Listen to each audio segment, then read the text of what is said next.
जय जय सिया राम, जेहि विधि नाथ, होई हित मोरा, कीजिए सुबेरु, दास मैं तोरा, जेहि विधि प्रभु, प्रसन्न मन होई, करुणा सागर, कीजिए सोई। आप सभी का हमारे चैनल स्पिरिचुअल सर्वर्स में हार्दिक स्वागत है। आपका दिन शुभ हो। सीताराम सीताराम। श्री रामायण कथा अरण्य कांड भाग 10। रावण को शूर्पणखा का धिक्कार।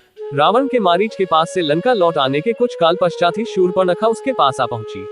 उस समय रावण अपने मंत्रियों से घिरा हुआ था।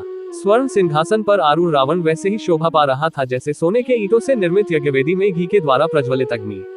सम्रभूमि में साक्षात यमराज की भांति दिखाई पड़ने वाले रावण ने देवता, गंधर्व आदि सभी को जीत लिया था। राजोचित लक्षणों से संपन्न रावण ने वैदुर्यमणि, नीलम तथा तपाए हुए सोने से निर्मित आभूषणों से अलंकृत हो रहा था। उसके अंगों पर विष्णु के चक्र तथा देवताओं के विविध आयुधों के अनेक प्रहार हुए थे, किंतु इन प्रहारों के बाद भी उसका कोई भी अंग खंडित नहीं हुआ था।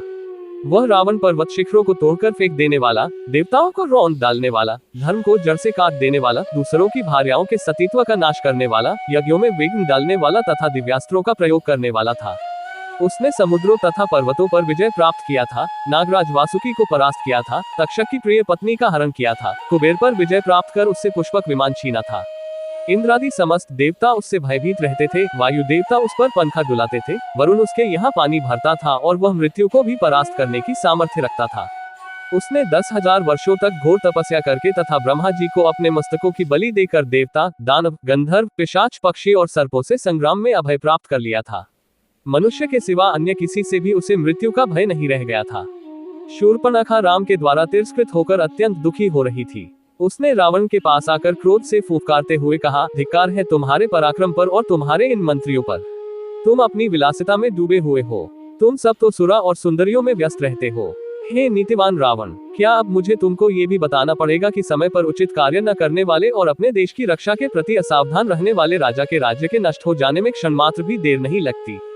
तुम्हें ज्ञात होना चाहिए कि वृक्ष से गिरे हुए पत्ते और राज्य से च्युत राजा का कोई मूल्य नहीं होता। प्रजा उसी राजा की पूजा करती है जो स्थूल आंखों से सोता है किंतु नीति की आंखों से जागता है, जिसका क्रोध प्रलयंकर और प्रसन्नता सुखदायिनी है।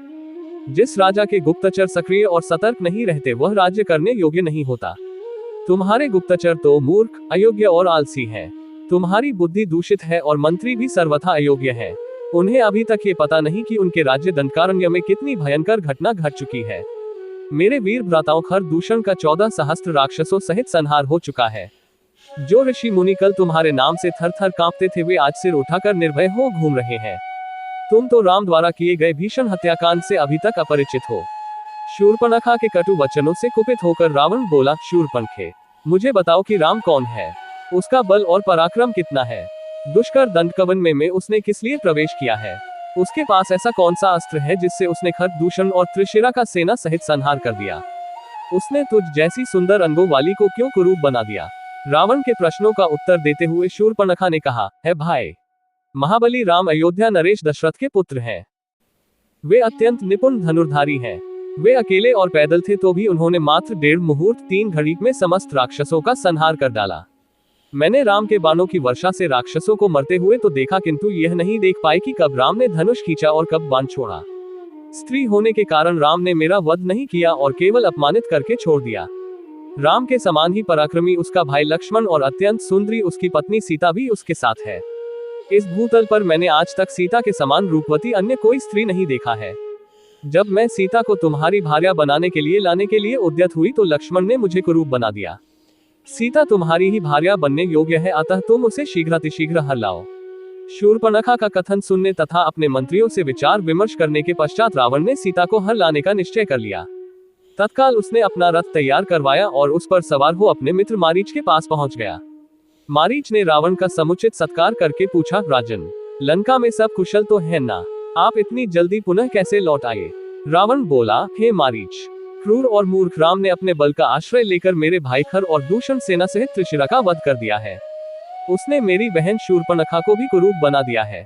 तुम मेरे मित्र हो। मित्र ही संकट के समय मित्र की सहायता करता है। मैं जानता हूँ कि मेरे मित्रों और शुभचिंतकों में तुमसे बढ़कर बलवान, नीतिवान और मुझसे सच्चा स्नेह करने वाला और कोई नहीं है। अतः हे मारीच, मैं चाहता हूँ कि तुम रजत बिंदुओं वाला स्वर्णमृग बनकर राम के आश्रम के सामने जाओ। तुम्हें देखकर सीता अवश्य राम लक्ष्मण को तुम्हें पकड़ने के लिए भेजेगी। उन दोनों के चले जाने पर मैं अकेली सीता का अपहरण करके ले जाऊंगा। राम को सीता का वियोग असह्य होगा और विरह की उस अवस्था में राम को मार डालना मेरे लिए कठिन नहीं होगा। रावण के वचन सुनकर मारीच बोला, हे लंकापति, जैसे कि मैं पहले भी कह चुका हूँ कि ऐसा करना तुम्हारे लिए उचित नहीं होगा। ये कार्य तुम्हारे जीवन के लिए काल बन जाएगा। आश्चर्य की बात है कि वेद शास्त्रों के ज्ञाता होते हुए भी तुम परस्त्री हरण जैसा भयंकर पाप करने जा रहे हो। तुम्हें ज्ञात होना चाहिए कि राम के क्रोध से तुम बच नहीं सकोगे। मारीच के इस उत्तर से क्रुद्ध हो हाथ में खड्ग लेकर रावण बोला, मारीच, मैं तुझे अपना मित्र समझकर तेरे पास आया था, तेरा अनर्गल प्रलाप सुनने के लिए नहीं। तेरी कायरतापूर्ण युक्तियों को सुनकर मैं अपना विचार नहीं बदल सकता।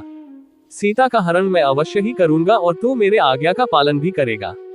यदि तू मेरी आज्ञा मानकर मेरे इस कार्य में सहायता नहीं करेगा तो राम लक्ष्मण से पहले मैं तेरा वध करूंगा। रावण के क्रोध से भयभीत होकर मारीच ने अपनी सहमति दे दी। उसकी सहमति से प्रसन्न होकर रावण बोला, अब सिद्ध हो गया कि तू मेरा परम मित्र है। रावण उसे लेकर दंडक वन में पहुंच राम के आश्रम की खोज करने लगा। जब आश्रम मिल गया तो मारीच ने रावण के निर्देशानुसार मृग का रूप धारण किया और आश्रम के निकट विचरण करने लगा। इस अद्भुत स्वर्णिम मृग की शोभा देखकर सीता आश्चर्यचकित रह गई और विस्मित होकर उसके पास पहुंची। मायावी मारीच ने अपनी मृग सुलभ क्रीड़ाओं से सीता का मन मुग्ध कर लिया। जय जय सिया राम। आगे की कथा भाग 11 कल आपको पुनः मिलेगी। आप सभी का दिन शुभ हो। हमारे चैनल पर बने रहने के लिए लाइक, फॉलो और सब्सक्राइब करें।